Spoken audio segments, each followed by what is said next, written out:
Ella guardó silencio durante 15 años. La amante del rey dio a luz al hijo de su hermano. El escribano rompió el lacre y abrió el cuaderno que ella había entregado a los guardias una hora antes de la ejecución. Comenzó a leer en voz alta y las palabras conmocionaron a todos los presentes en la sala. El niño no es hijo del rey, es hijo de su hermano. El escribano se equivocó y le temblaron los labios. El comandante de la guardia maldijo y le arrebató el cuaderno. Corrió hacia las puertas, pero los consejeros ya se apresuraban a salir a su encuentro. Uno de ellos golpeó la mesa con la palma de la mano y gritó: «¡Cerrad las puertas! ¡No dejéis salir a nadie!». En el pasillo, la madre de alguien gimió, y abajo, en el patio del palacio, los guardias se comunicaban entre sí. Ella estaba sentada en la celda debajo de la escalera, y escuchaba ese ruido como un zumbido sordo. Sabía que ahora todo había terminado. 15 años atrás, la habían traído a última hora de la tarde. Las ruedas del carruaje tenían correas de cuero, y ella solo recordaba el ruido incesante. Salió sola, sin esperar a que el lacayo le tendiera la mano. «Margarita, de la casa de Roche», anunció el chambelán e hizo una reverencia. Ella miró a su alrededor. No había sirvientes con baúles, ni parientes. «El rey desea que vivas en silencio», dijo el chambelán. «Las habitaciones están en el ala norte. Solo 3 personas saben de ti». Hablaba con voz tranquila, sin levantar la vista. «Lo entiendo», dijo ella. El chambelán miró las llaves. «Entender es una cosa, callar es otra. ¿Está de acuerdo?». Ella asintió. Hizo una señal a la criada. «Esta es Agnes. Es sorda. Estará con usted». Margarita preguntó: «¿Y por qué yo?». El chambelán se encogió de hombros. El rey no da explicaciones sobre estas cosas. Recordaba perfectamente su primer encuentro. Él llegó por la noche, sin capa, con una simple camisa. Tenía el rostro cansado y moratones bajo los ojos. Se sentó en un banco bajo junto a la ventana y dijo: «Aquí se está tranquilo». Ella estaba de pie frente a él y no sabía dónde poner las manos. «La vi en el torneo del Conde Laur», dijo él sin levantar la vista. Me miró como si fuera una persona normal. Ella respondió. Entonces miré la sangre en sus dedos. Se quitó el guante y tenía el dedo magullado. Él sonrió. «Ya veo». Se acercó y le preguntó: «¿Aceptas vivir como yo te diga? Sin cortesanos, sin fiestas, sin rumores». Ella respondió en voz baja: «Acepto». Él la tomó de la muñeca. Su mano era cálida y seca. «Me siento tranquilo contigo. Te pido que no me hables como al rey». Ella asintió. Él le levantó la cara por la barbilla y dijo: «Entonces, empecemos». Su vida se volvió sencilla y solitaria. Por la mañana, una jarra de agua, pan, tejer. Agnes encendía la chimenea, traía leche, doblaba sábanas limpias. Por la tarde venía el viejo médico, le tomaba el pulso y fingía que había venido por un dolor de cabeza. Por la noche, el rey a veces se quedaba hasta el amanecer y se quedaba dormido con la cabeza apoyada en el respaldo de la silla. No le hablaba de la guerra ni del consejo, sino de la hermana que había perdido en la infancia, de la cicatriz en el muslo que le avergonzaba. «No me mires como si fueras un juez», le pedía. Margarita escuchaba y asentía. A veces decía: «Come». Él comía sin preguntar de dónde sacaba ella carne caliente en plena noche, y por qué siempre tenía suficiente sal. Ella conocía el precio de ese silencio. Ninguna familia, ningún nombre en la corte. Pertenecía a un lugar donde no se ponían sellos en el papel. Cuando se marchaba a la guerra, venía antes del amanecer, se quedaba de pie, junto a la puerta, y guardaba silencio. «Volveré dentro de un mes», decía entonces lacónicamente. Ella se acercaba a él. Te esperaré. Él asentía y la abrazaba. Al despedirse, le puso en el cuello una fina cadena sin piedra. No la lleves a la vista, le dijo. Ella guardó la cadena en un joyero, y después de eso, las habitaciones quedaron vacías. Esa misma tarde, su hermano, el duque Edelin, fue a visitarla. Era 2 años más joven, más bajo y con el pelo más corto. Entró sin llamar, lo que la desconcertó. Alteza, dijo ella bajando la mirada. ¿Está libre? Se sentó en una silla junto al fuego, estiró las piernas y permaneció en silencio durante un largo rato. Me han encargado que me asegure de que no la molesten, dijo finalmente. No necesito nada, respondió ella. Él miró de reojo la caja que había sobre la mesa, pero no preguntó nada. Sabía que él la estaba escondiendo, dijo con voz tranquila. Pensaba que era usted callada, pero me ha respondido rápidamente. Eso es poco habitual. Ella se encogió de hombros. Estoy aquí por el silencio. Él sonrió. El silencio no es algo que él sepa conseguir. Él sabe dar órdenes. El silencio es un efecto secundario. Ella no respondió. Empezó a venir a menudo y siempre solo. Traía cartas del campo, frases cortas, una señal de que todo iba bien. Pidió que se ventilaran las habitaciones, decía el hermano sin expresión. A veces traía cuchillos para la cocina. Estos cortan mejor. Ella le pidió. No vengas por la noche. Aquí solo estamos Agnes y yo. Él levantó la vista. ¿Tienes miedo? Ella negó con la cabeza. No quiero que parezca un secreto dentro de otro secreto. Él accedió. De acuerdo, vendré por la tarde. Una vez llegó tarde. No era su horario habitual.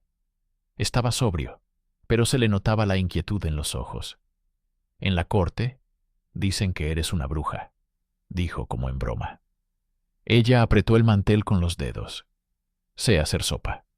Nada más. Se sentó más cerca y habló en voz baja, sin su habitual tono burlón. Estoy cansado. En los palacios hay ruido, en las caballerizas discuten, en el consejo mienten. Aquí estás tranquila. Déjame sentarme. Ella asintió. Él apoyó la cabeza en el borde de la mesa y cerró los ojos.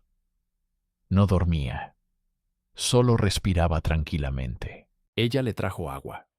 Él le agarró la mano, como si temiera que se fuera. No te vayas, le dijo. Ella se detuvo. Él levantó la cabeza y la miró a los ojos. A él le conviene que estés aquí, a ti te conviene estar aquí. ¿Y a mí? Ella respondió en voz baja. Eres el hermano del rey. Él sonrió sin alegría. Es lo único que sé hacer. Se acercó a ella y de repente la besó. Ella se apartó y dijo, no. Él retrocedió como si le hubieran golpeado. Lo siento, dijo. Se levantó, se arregló las mangas y se marchó. No volvió durante 2 días. Luego apareció y trajo un saco de harina. Lo dejó junto al horno y bajó la mirada. Entonces no estaba en mí. Ella asintió. Soy culpable, dijo de repente. No debí haberte escuchado cuando te quejabas. No debí haberte respondido. Él la miró. Aquí todos tienen la culpa, dijo él. La culpa está repartida sobre la mesa como cuchillos. Cada uno tomó el suyo. Se acercó. ¿Quieres que me vaya para siempre? Ella miró su mano, que temblaba. No, dijo ella. Ven por la tarde. Ese día se quedó hasta tarde. Agnes se durmió junto a la pared, con la cabeza apoyada en la cesta. Él estaba de pie, junto a la ventana. Ella puso las tazas sobre la mesa. Dicen que le has echado un mal de ojo, repitió de repente con palabras ajenas. Así explican todo lo que no entienden. Ella respondió, es más sencillo, no le hago preguntas. Él se acercó a ella, pero sin tocarla. ¿Y a mí? Preguntó. ¿A mí me haces preguntas? Ella no tuvo tiempo de responder. Él la abrazó. Ella se quedó inmóvil durante unos instantes. Luego le tocó el hombro y dijo, «Para». Él se apartó, pero ya era demasiado tarde. Volvió a acercarse, y esta vez ella no lo rechazó. A la mañana siguiente, se lavó la cara durante mucho tiempo, hasta que la piel se le enrojeció. No lloró. Se miró en el lavabo de cobre. La misma cara. Los mismos ojos. Agnes apenas se dio cuenta de algo. Puso la mesa más rápido de lo habitual. Su hermano vino al día siguiente y no entró. Se quedó en el pasillo y dijo, «Ni una palabra. No voy a hablar». Ella asintió desde detrás de la puerta. Yo tampoco. Se separaron, como personas que habían visto más de lo necesario y ahora temían una mirada de más. El rey regresó al cabo de un mes. Entró en la habitación, se quitó los guantes, la miró y sonrió. «Has adelgazado». Ella respondió, «He caminado mucho por la habitación». Él la abrazó y no la soltó durante mucho tiempo. Esa misma noche le dijo, «Quiero un hijo». Ella se apartó. «¿Cómo lo vas a hacer?». Él sonrió. «Tendremos que ser cuidadosos, pero quiero un hijo que nadie vea hasta que llegue el momento». Ella se dio la vuelta y dijo, «Es un riesgo». Él se sorprendió. «¿Tienes miedo?». Ella respondió con sinceridad, «No tengo miedo por mí». Él le acarició el pelo y le susurró, «Yo me encargaré de todo». Ella cerró los ojos y dejó de resistirse. Una semana después, sintió que todo había cambiado.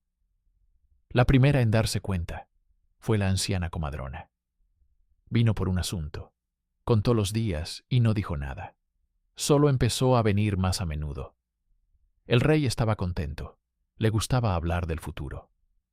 «Le construiré una casa junto a la perrera», decía.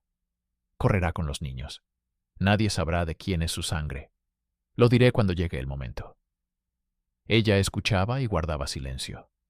Su hermano venía raramente. No la miraba a los ojos. Una vez le preguntó, «¿Lo sabe?». Ella asintió. «¿Y qué dice?». Ella repitió, «Dice que lo arreglará todo». Su hermano frunció el ceño.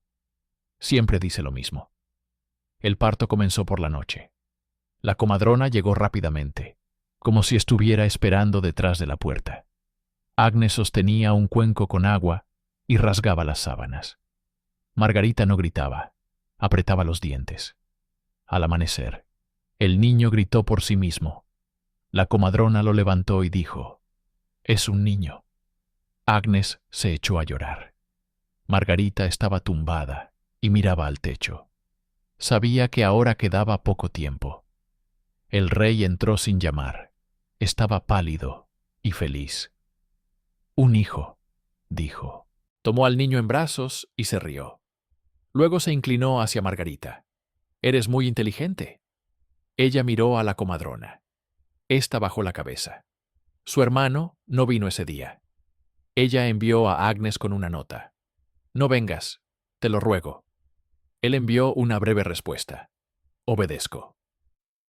Desde los primeros días, escondieron al niño en la casita junto a la perrera, tal y como había prometido el rey. Él mismo iba allí por las mañanas, llevaba leche, se sentaba en un banco y mecía la cuna. Hablaba con el niño como no hablaba con nadie. Palabras divertidas, canciones cortas. «Serás valiente», le decía. El niño extendía los brazos hacia él. Margarita venía más a menudo por la noche. Le daba de comer, le arreglaba la manta. En la silencio se oía cómo tragaba. No lloraba. Miraba el rostro del niño y veía en él al rey y a aquel otro. Era inimaginable, pero era cierto. Llevaba un hilo de lana roja en la muñeca, por insistencia de la comadrona. «Para que nadie le eche el mal de ojo», dijo la anciana. Margarita se quitó el hilo una semana después y lo quemó en la chimenea.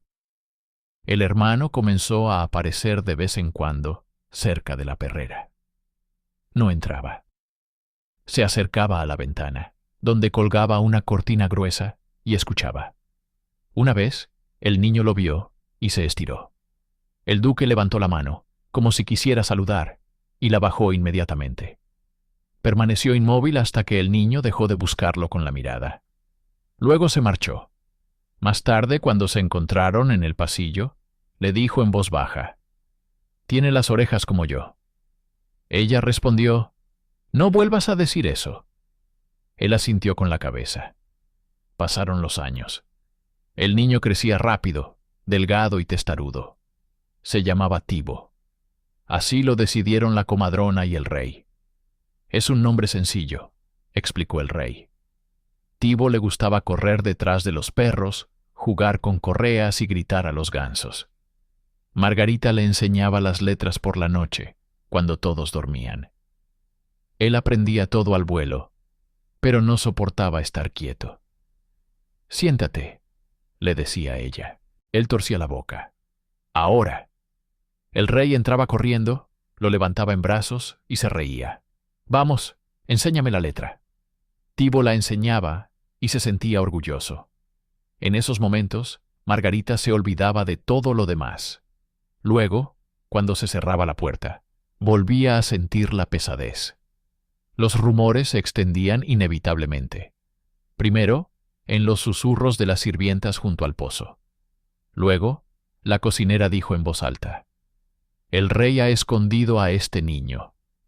El mozo de cuadra respondió: «¿Y qué? Es un ser humano». El comandante de la guardia los reprendió y prometió azotarlos. El duque guardó silencio. Una vez le dijo a Margarita: «Los rumores son como una masa fermentada. Si los dejas, se pudren». Ella sugirió: «¿Lo llevamos lejos?». El duque giró bruscamente la cabeza. «¿A dónde?». Ella extendió los brazos. «Al monasterio». Él golpeó con el puño el marco de la puerta. «No». Ella retrocedió. Él se apoyó en la pared y dijo con calma: «No le hables de monasterios. Tiene que correr y reír. Es todo lo que tiene». Ella estuvo de acuerdo. Sabía que él tenía razón. El rey envejecía. La arruga de su entrecejo se había profundizado. Le costaba despertarse y cada vez se quedaba más callado en la mesa de Margarita. Ella sentía cómo la vida fuera de sus aposentos se animaba. La corte discutía quién sería el heredero. El rey tenía una hija legítima de su matrimonio, pero ella vivía lejos. Su marido era del norte y rara vez venía de visita. Los consejeros se daban codazos y mencionaban los nombres de los jóvenes primos. El rey escuchaba y no expresaba su opinión. Al volver con Margarita, cada vez se detenía a mirar su rostro y la cuna vacía junto a la pared. «Ya tiene 10 años», decía. «Pronto llegará el momento de enseñarle a empuñar la espada». Ella respondía: «Le gustan los cinturones, pero la espada es pesada». El rey sonreía. «Haremos una más ligera». El duque se mantuvo alerta durante esos años. No se permitía sonreír en público ni mirar hacia la perrera. Pero una vez, cuando Tibo tenía 12 años, detuvo al niño junto a la puerta. «¿Cómo te llamas?», le preguntó. «Tibo», respondió el niño sin apartar la mirada. «¿Cuántos años tienes?». «12». El duque asintió. «¿Te peleas con los chicos?». «A veces». El duque se inclinó hacia adelante y con una facilidad inesperada agarró al niño por la muñeca. «Golpea», le sugirió, mostrándole cómo colocar el pie. Tibo golpeó torpemente. El duque lo corrigió. «Así, otra vez». A la tercera, el niño lo consiguió. El duque lo soltó y le dijo casi alegremente: «Ven por la noche, cuando den de comer a los perros. Te enseñaré un par de técnicas». Margarita se enteró por el niño. Apretó los labios. «No presumas de ello», le dijo, «y no le digas a nadie quién te ha enseñado». Él se sorprendió. «¿Por qué?». Ella respondió: «Porque así debe ser». Pronto, todo se interrumpió. El rey enfermó gravemente y yacía en su habitación. Los médicos cuchicheaban en un rincón. No dejaron que Margarita se acercara a él. Así son las cosas, dijo el chambelán con serenidad. El duque no salió del palacio durante días. Los consejeros y los confesores se reunieron en el salón. Las hijas del rey enviaron una carta en la que prometían venir, pero no especificaban la fecha. En esos días, los guardias comenzaron a patrullar más a menudo la perrera. Margarita se sentaba junto a la ventana y planchaba las camisas de Thibaut, aunque él ya no usaba prendas tan sencillas. El rey murió a primera hora de la mañana. Ese día, la ciudad permaneció en silencio. Se cerraron las puertas.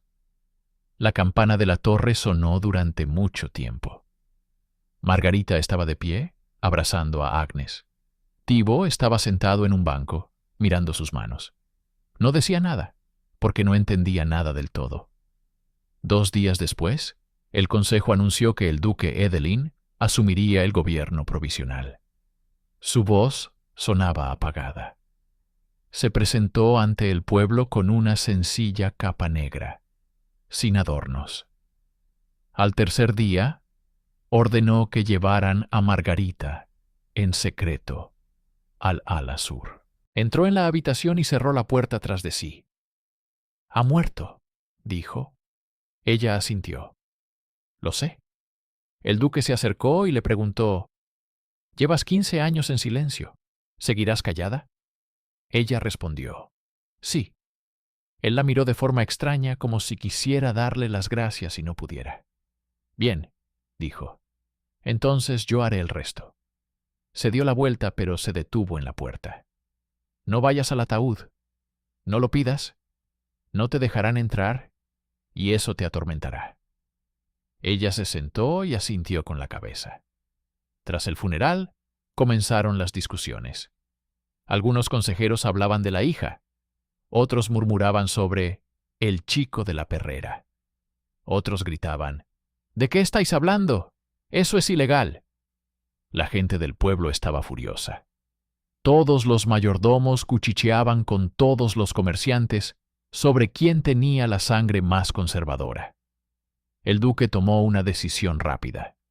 Ordenó que llevaran a Thibaut por la noche a un pabellón de caza cercano.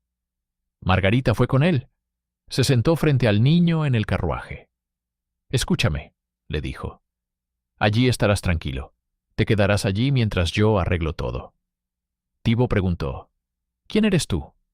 El duque sonrió levemente. «Tu tío». El niño asintió con la cabeza. «¿Y dónde está mi madre?» «Cerca». Margarita le tomó de la mano. Él se aferró a ella con fuerza. El duque no mantuvo su palabra por mucho tiempo. Llegó a la capital un destacamento de norteños enviado por el esposo de la hija de la reina. Se detuvieron a las puertas y exigieron que se reconocieran los derechos de ésta. El consejo comenzó a ganar tiempo. Al mismo tiempo, alguien, probablemente de la cocina, vendió la historia del niño a un sacerdote de la iglesia inferior. El sacerdote acudió al duque y le dijo: «Hay que acallar los rumores. Déjeme ver al niño». El duque respondió con dureza: «No». El sacerdote frunció los labios. «Entonces llevaré el asunto al cabildo». «Llévelo», espetó el duque. Sabía que esa puerta se abriría sin él. Margarita fue arrestada una semana después. No fue el duque quien lo hizo, sino el consejo. Se le acusa de libertinaje y difamación contra el trono, dijo fríamente el juez. Ella estaba de pie en una sala luminosa, con las manos atadas con correas. «Me mantuve en silencio», respondió ella. El juez dijo: «El silencio también es una acción». La llevaron abajo por una escalera húmeda con peldaños astillados. Agnes intentó abrirse paso hacia ella, pero la empujaron. Margarita se volvió y solo tuvo tiempo de gritar: «¡Cuida de él!». Agnes asintió con la cabeza, apretando las palmas de las manos contra el pecho. Le dieron 3 días antes del juicio para que lo pensara. La celda estaba vacía. Se sentó junto a la pared, cerró los ojos y recordó cada noche, cada sonrisa, cada detalle. Al segundo día trajeron al duque. Se detuvo junto a los barrotes, sin acercarse. Los guardias se retiraron al final del pasillo. Lo intenté, dijo él simplemente. Lo sé, respondió ella. Él bajó la cabeza. Exigen pruebas para eliminar al niño, y les gusta la palabra pruebas. Les gustará cualquier chisme. Ella levantó la vista hacia él. ¿Y a ti qué te gusta? Él se estremeció. ¿A mí? Me gusta cuando se ríe. Y cuando pregunta por qué. Y cuando dices por supuesto, en lugar de sí. Se quedaron en silencio. Él dijo, si dices la verdad, te matarán y lo dejarán vivo, pero no como rey. Si guardas silencio, lo matarán a él. Ya están mirando en esa dirección. Ella cerró los ojos. No te atrevas a decir eso, susurró. Él miró a los guardias y se acercó de nuevo. Elige. Ella preguntó, ¿y tú? ¿Qué elegirías? Él respondió en voz igualmente baja. Elegiré que viva. Ella sostuvo su mirada y asintió. Entonces así lo haremos. La noche del tercer día, ella le pidió papel y tinta al escribano. El escribano era joven, de hombros estrechos y mirada inquieta. Él dijo, ¿para qué lo necesita? Ella respondió, haré lo que tú no tienes el valor de hacer. Él trajo hojas y una vela. Ella escribió durante mucho tiempo, trazando letras cuidadosas. Nombró nombres, fechas, repitió palabras sencillas, sin rodeos, sin delicadezas. El niño no es hijo del rey, es hijo de su hermano, escribió en las primeras líneas. A continuación, describió el día en que el duque entró por la noche y lo que sucedió después. No se justificó, no lloró. Escribió de tal manera que incluso un guardia tonto pudiera entender lo que había sucedido. Al final, añadió, guardé silencio porque tenía miedo. Ahora no puedo callar. Si mi voz lo salva, que lo salve. Por la mañana, el escribano abrió el cuaderno y leyó las primeras palabras ante los testigos. Entonces, comenzó el alboroto. Llamaron al duque inmediatamente. Entró en la sala, cogió el cuaderno y no discutió. Denme una hora, dijo. No se la dieron. Inmediatamente, repitió el juez. El duque miró al escribano, a los guardias, a los dos consejeros, cuyos ojos brillaban. Bien, dijo. Entonces escúchenme. No toquen al niño. Él no sabía nada. No tiene la culpa. Uno de los consejeros sonrió con sorna. Es la mentira encarnada. El duque se inclinó hacia adelante. Una palabra más y te sacaré al patio. El hombre retrocedió. El juicio se celebró rápidamente. Los sacerdotes leyeron las oraciones. Los jueces hicieron preguntas, cuyas respuestas ya estaban escritas en el papel. Margarita se mantuvo erguida y miró al frente. Le dieron el derecho a decir unas últimas palabras. Ella dijo, hice lo que ustedes llaman pecado. Sí, pero lo que ustedes quieren hacer es peor. Queréis matar a un niño por haber nacido. Eso no se puede hacer. El juez se recostó en la silla. Nadie matará al niño. Ella comprendió que decía la verdad, pero eso no le proporcionó ningún alivio. El juez levantó la mano. La sentencia es muerte por decapitación. Se ejecutará mañana. Por la noche, el duque volvió. Trajo las llaves y le dijo en voz baja, «Vámonos». Ella negó con la cabeza. No. Él agarró la reja con tanta fuerza que se le pusieron blancos los nudillos. Te llevaré lejos. Nos iremos por los patios. Lo tengo todo preparado. Ella respondió con obstinación. Entonces, ¿para qué escribí? Él cerró los ojos con fuerza. Para salvar al niño. Lo hemos salvado. Está de camino con Agnes. Se irán al mar. Ella exhaló. Entonces, tú has elegido. Él abrió los ojos. He elegido lo que tú me has pedido. Ella sonrió levemente. Entonces vete. De repente, él preguntó, ¿me odias? Ella respondió con sinceridad, a él lo amo. A ti, no lo sé. Te veo como un cuchillo sobre la mesa. Es necesario. Corta, deja marcas. Él retrocedió. Lo entiendo. Se dio la vuelta y se marchó sin mirar atrás. Ella se apoyó contra la pared y cerró los ojos. Al amanecer, la sacaron al patio. La gente estaba apretujada, pero se mantenía un silencio extraño. El verdugo era bajito y tenía las manos grandes. No levantaba la vista. El sacerdote le susurraba algo al oído, pero ella no le escuchaba.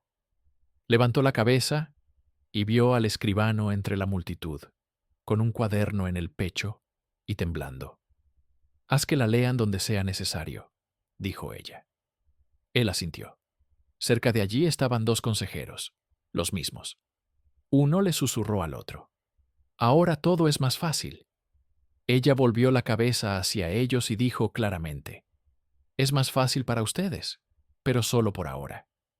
Ellos apartaron la mirada. Le vendaron los ojos. Ella pidió, «No lo hagan». El verdugo se detuvo y desató el nudo. «Como usted diga». Ella miró con valentía hacia el estrado, hacia el borde del patíbulo. Pidió, «Denme un pañuelo». El verdugo le tendió un paño limpio. Ella se ató el pelo en la nuca. «Estoy lista». El verdugo asintió. Ella apoyó el cuello en el borde. Por un segundo vio el color de la madera y las marcas de los golpes anteriores. Oyó a alguien susurrar su nombre. No giró la cabeza. Él levantó el hacha. El golpe fue rápido. La multitud no se dispersó de inmediato. La gente se quedó allí, como esperando más palabras. El sacerdote cubrió su rostro con un paño. El escribano permaneció en el mismo lugar, sin moverse. El duque no estaba en la plaza. En ese momento se apresuraba hacia la puerta sur para asegurarse de que Agnes y el niño se hubieran marchado. El mozo de cuadra, en quien confiaba, le hizo una señal. El duque se subió a la silla y dijo, «Partid». Regresó al castillo, sin escolta y sin planes para el día. Después de la ejecución, el consejo se reunía casi todos los días. El documento que ella había escrito fue leído 3 veces, por los consejeros, los sacerdotes y los terratenientes más cercanos. A algunos les resultó más fácil, a otros más difícil. La hija del rey envió un mensajero. «Voy». El duque tomó los sellos y envió cartas. «La corona pasa por derecho de matrimonio». Firmaba con firmeza, sin pausas. Por la noche, iba a la habitación vacía donde Margarita había vivido durante 15 años y se sentaba en el banco junto a la ventana. Miró el cofrecito que había sobre la mesa. Solo lo había abierto una vez. Allí yacía una fina cadena sin piedra. La volvió a colocar en su sitio y cerró la tapa. «No toco lo que no es mío», se dijo a sí mismo. Thibault viajaba hacia el sur con Agnès y permanecía en silencio. No preguntaba por qué iban allí. Agnès lo abrazaba cuando el carro daba un salto al pasar por un bache. Sacaba una bolsa de lino con pan seco, partía trozos y se los ponía en la mano. «Come», le decía. Él masticaba lentamente. La primera noche, cuando pararon en una posada, preguntó, «¿Dónde está mamá?» Agnes no sabía hablar con claridad, pero ahora tenía que hacerlo. Señaló con el dedo hacia arriba. Luego se llevó la mano al pecho y cerró los ojos. Él lo entendió, pero no de inmediato. Se sentó junto al fuego y se quedó mirando las llamas. Se le acercó el mozo de cuadra, el mismo, el de confianza. «Tu madre era valiente», le dijo. Thibault asintió con la cabeza. «Tu tío ordenó que te cuidaran». Thibault levantó la vista de repente. «¿Quién es él?» El mozo de cuadra respondió simplemente, «Tu padre». Agnes gritó y tapó la boca del mozo de cuadra con la mano. El mozo de cuadra la apartó suavemente. «Que lo sepa». Thibault se quedó sentado mucho tiempo sin moverse. Luego preguntó, ¿Por qué todos guardaban silencio? El mozo de cuadra respondió: para que tú vivieras. El niño no lloró. Simplemente se acostó sobre la paja y se quedó mirando al techo durante mucho tiempo. Luego se durmió. Mientras tanto, en la capital se preparaba la coronación de la hija. El duque estaba de pie junto a ella, como era debido. La gente susurraba. Renunció a la corona y salvó su vida. Él no reaccionó. Hizo lo que consideró necesario y no dio explicaciones. Al quinto día después de la ejecución, ordenó encarcelar a 2 consejeros, los mismos que sonreían en el estrado. Por incitar al asesinato de un niño, dijo. El niño está vivo, le respondieron. Él contestó. Exacto, pero escuché sus palabras. Los mantuvieron detenidos durante 3 semanas y luego los liberaron, pero ya sin cargos. El duque no los miró a los ojos cuando firmó los decretos de destitución. Agnes y Tybalt llegaron a un pequeño puerto en el sur. Allí les esperaba un viejo pescador al que el duque había hecho un favor en el pasado. El pescador tomó al niño por el hombro en silencio y lo llevó a una casita junto al muelle. «Viviréis aquí», dijo. Agnes asintió y enseguida se puso a fregar la mesa con un trapo húmedo. Tibo salió a la orilla y se sentó en cuclillas. Observaba cómo los hombres tiraban de las redes, cómo los niños corrían con cuerdas, cómo el perro ladraba al gato cojo. No pensaba en el título ni en la sangre.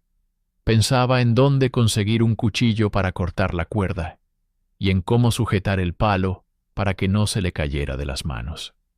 Ahí residía su fuerza. Un año después, llegó una carta del duque.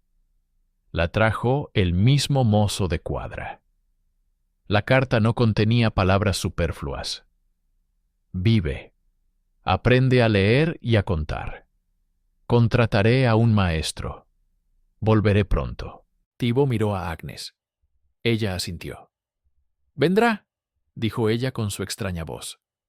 El niño guardó la carta en el baúl y siguió reparando la red. Ya sabía hacer nudos mejor que cualquier adulto. El pescador se reía y le daba palmadas en la espalda. «Eres rápido». Tibo callaba y asentía. Por la noche se despertaba y escuchaba el silencio. No le gustaba el silencio, pero ahora era suyo. Pensaba en su madre en fragmentos cortos. Ella dijo que no se podía. Le venía a la mente. Ella dijo que había que hacerlo. No intentaba unir esos 2 fragmentos en una sola verdad, porque entendía que ambas eran ciertas. El duque no llegó. 6 meses después, llegó la noticia de que había comenzado una nueva disputa en la capital. Los norteños querían más. La reina exigía una relación más estrecha entre el consejo y su pueblo. El duque se defendió como pudo. No era ni blando ni cruel, era obstinado. El escribano, aquel joven, le redactaba los documentos, y una vez, al final de una larga lista de órdenes, añadió con su letra irregular: «Todavía conservo su cuaderno». El duque respondió con una sola palabra: «Consérvalo». Pasaron los años. Tibo creció. Aprendió a manejar la espada, aunque no le gustaba. El maestro que envió el duque le enseñó latín, aritmética y escritura. Tibo escribía con letra clara, como su madre. Un día se sentó a la mesa y copió a mano la frase que le había contado Agnes, mostrando los dedos. «El niño no es hijo del rey, es hijo de su hermano». Miró esas palabras durante mucho tiempo. Luego arrugó la hoja y la quemó. Comprendió que esa frase no era una espada ni un escudo. Era una llave y una cerradura al mismo tiempo. Decidió que viviría como si no tuviera llaves. La reina en la capital envejeció más rápido de lo esperado. Entraron nuevas caras en el consejo y el duque ya no era el que mandaba. Dejó de ir por las noches a esa habitación vacía. Empezó a entender que todas sus decisiones ahora no cortaban las cuerdas, sino que apretaban los nudos. El escribano traía los papeles. El duque firmaba. Al final de cada año, enviaba dinero al sur y una breve nota. Estudia. Uno de los días de invierno recibió una respuesta, escrita con una letra firme, ya adulta. Estoy estudiando. Estoy vivo. Gracias. Tibo. El duque leyó la carta, la dejó sobre la mesa, y se quedó sentado, inmóvil, durante un largo rato. Luego llamó al escribano. Deja los asuntos de hoy. Así pasaron otros 2 años. Al final del tercero, llegó la noticia de que el pescador había desaparecido durante la pesca, y que la casita del muelle ahora estaba vacía. Agnes no podía arreglársela sola. El duque envió a 2 personas para que los trasladaran a una finca cercana, donde era más seguro. Tibo no discutió. Se subió al carro y se fue. En la nueva finca había una escuela para niños de marineros, pequeña, sin pretensiones urbanas. Le dieron una cama y una mesa. Empezó a aprender más rápido que los demás, y se encerró en sí mismo. Rara vez sonreía, respondía con brevedad. El maestro, un hombre severo, le dijo una vez: «Tu dolor de parto nunca desaparecerá si lo alimentas con tu silencio». Tibo respondió: «No estoy callado, estoy trabajando». El maestro no discutió. 10 años después de la ejecución, la situación en la capital cambió. La reina murió tras una enfermedad, sin dejar hijos. El consejo eligió un nuevo regente para su sobrino. Volvió a ser el duque Edelin. Lo aceptó como una pesada carga, y la soportó.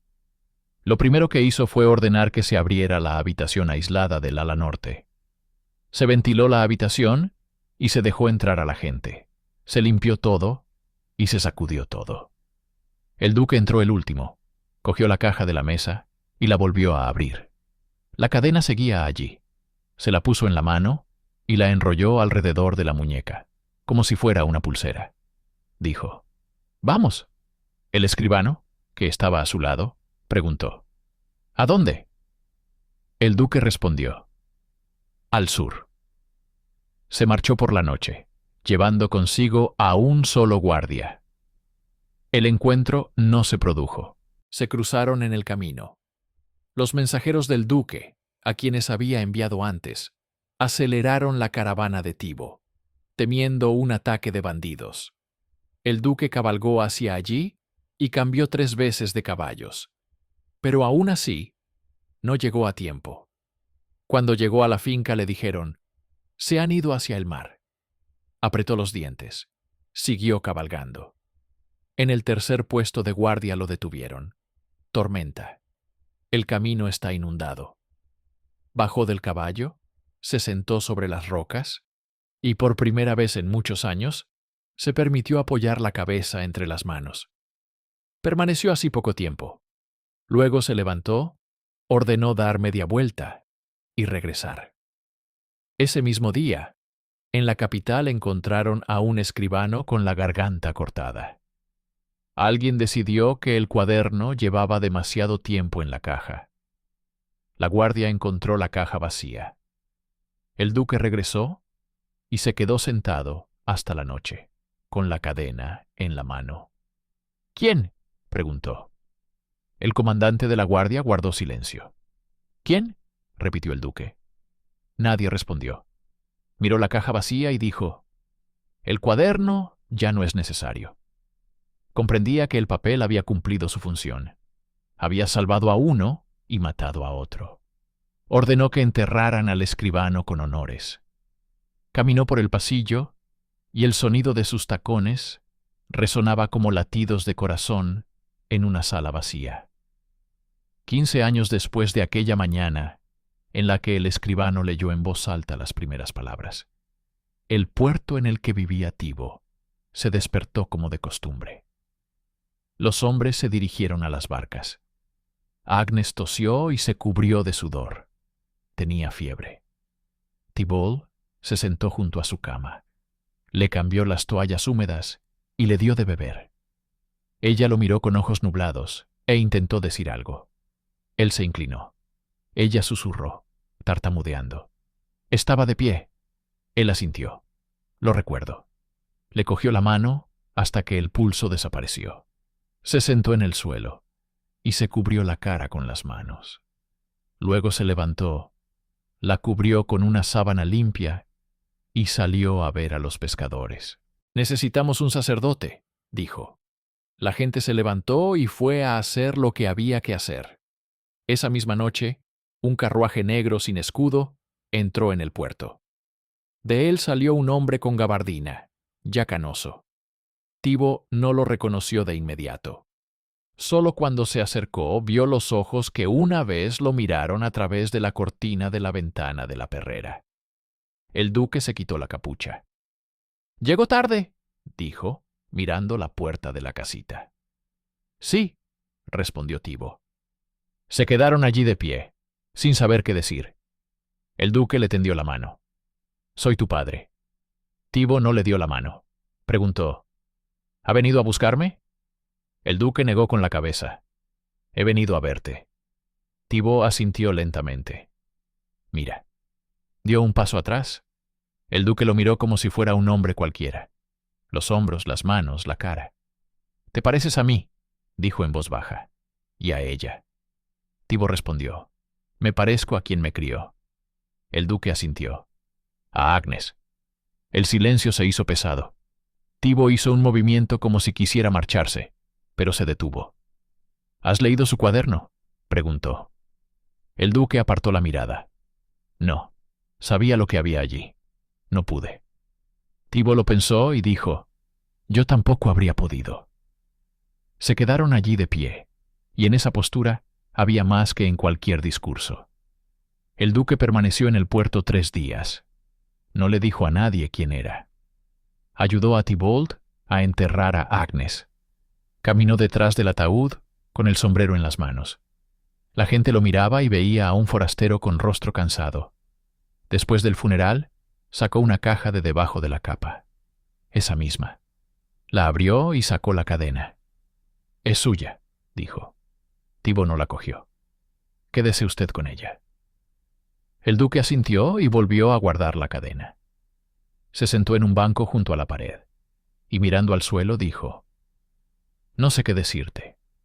Solo sé que viviste porque ella dijo la verdad. Y murió porque un día entré en la habitación de otra persona». Levantó la cabeza. «No te pido perdón. No me corresponde. Te pido que sigas viviendo». Tibo respondió, «Ya vivo». El duque sonrió con cansancio. «Entonces quizá al menos eso lo hice bien». Al cuarto día se marchó. No hubo abrazos ni promesas. Simplemente dijo, «Si lo necesitas, ven a la capital, me encontrarás fácilmente. Sigo allí». Tibo asintió. «Iré si lo necesito». Se dieron la mano, sin más palabras. El duque se subió al carruaje y se marchó. Tibo se quedó mirando cómo las ruedas rodaban sobre la piedra. No lloró. Un año después, volvió a haber revuelo en la capital. El nuevo regente, un hombre del norte, quiso revisar los viejos asuntos. Sacó del archivo el acta de su juicio. Quería retomar la conversación sobre el chico de la perrera. El duque se sentó en la reunión y permaneció en silencio durante mucho tiempo. Cuando el nuevo regente terminó de hablar, se levantó. «Hoy voy a cerrar este asunto. Y para siempre», dijo. Sacó de la manga una fina cadena y la puso sobre la mesa. «Esto es todo lo que me queda de aquella mujer. Es suficiente para callar. El resto no es asunto suyo». El nuevo regente intentó objetar.